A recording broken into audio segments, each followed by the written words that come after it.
Let's make কলকাতার famous vegetable chop. হ্যাঁ বন্ধুরা, আজকের এই রেসিপি দেখার পর আমি শিওর যে আপনারা এগুলো আর দোকান থেকে কিনে খাবেন না, সবসময় বাড়িতেই ট্রাই করবেন। যা একটা টেস্ট আর টেক্সচার আর স্মেল আসে না, আপনার ঘর পুরো ভরে যায় স্মেলে, এবং সঙ্গে সঙ্গেই আপনার ডিশ খালি হয়ে যাবে। এত টেস্টি এবং ফটাফট একটার পর একটা খেতে মন করবে। আর এটা বানানোর জন্য আমার এই ইনগ্রেডিয়েন্টস গুলো দরকার, তাহলে দেখে নিন। প্রথম ফার্স্ট লাগছে গ্রেট করা কিছু গাজর, তারপর গ্রেট করা কিছু বিট, তারপর লাগছে চিনে বাদাম, আর দুটো সেদ্ধ আলু নিয়ে নিয়েছি, আর ব্রেড ক্রাম নিয়ে নিয়েছি কিছু।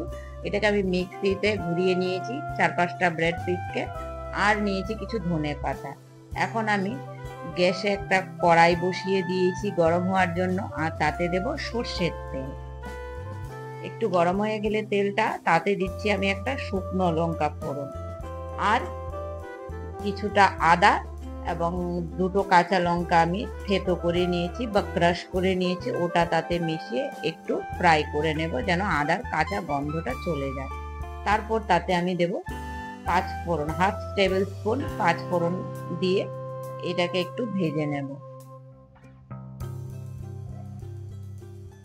ব্যাস, এখন তাতে দেব আমি গ্রেট করা বিটরুট, তারপর দিচ্ছি গ্রেট করা ক্যারেট, আর একটু সামান্য টারমারিক পাউডার বা হলুদ পাউডার দিয়ে একটু নাড়াচাড়া করে একটু ভেজে নেব, যেন সবজিগুলোর যে জলটা আছে ওটা যেন বেরিয়ে যায় এবং ড্রাই হয়ে যায়।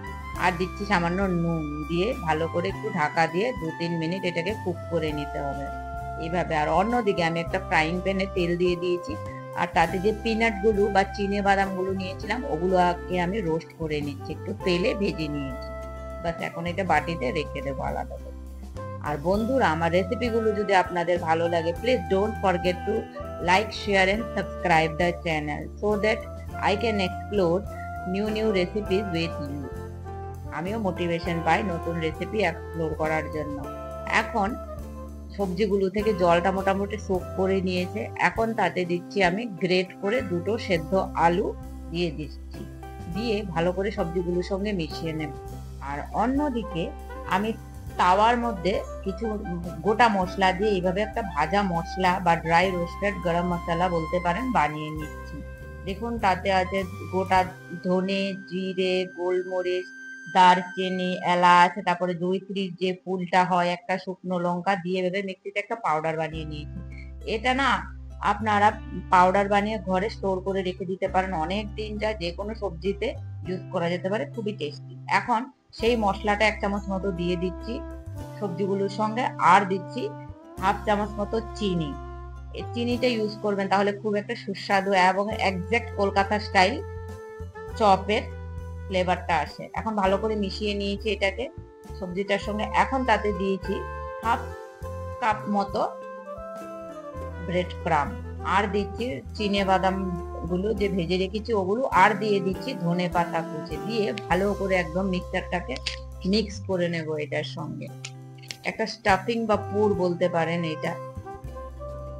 ব্যাস, এভাবে ভালো করে মিশিয়ে এটাকে ঠান্ডা করে নেব কিছুক্ষণ।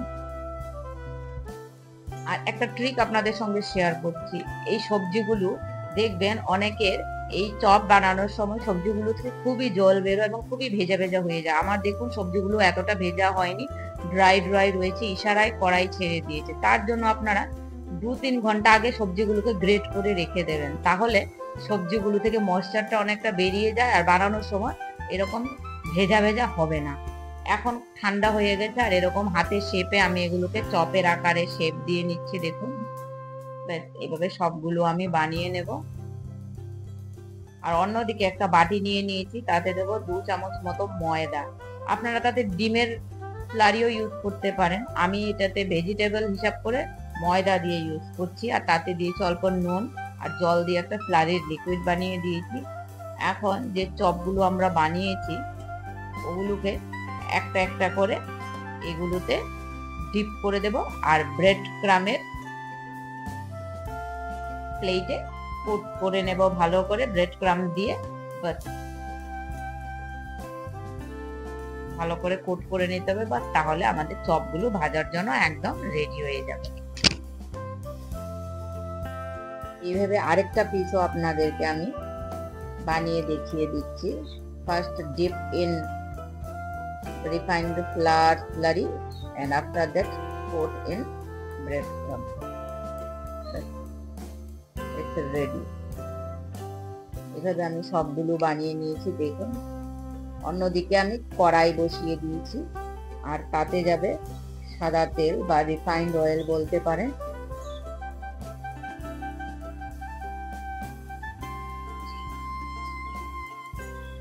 এখন তেলটা মিডিয়াম গরম হয়ে যাওয়ার পর একটা একটা করে আমি সবগুলো চপকে ভেজে নেব, একদম লাল করে ভেজে নেব। আর দুর্দান্ত টেস্ট আর ফ্লেভার একটা বেরোয়। ফ্রেন্ডস, একবার ট্রাই করে দেখবেন অ্যান্ড আমাকে কমেন্টে জানাবেন আপনাদের কেমন লাগলো রেসিপিটা। তাহলে eat healthy, stay healthy, take care and bye bye. আর দেখা হচ্ছে আরেকটা নতুন রেসিপি নিয়ে।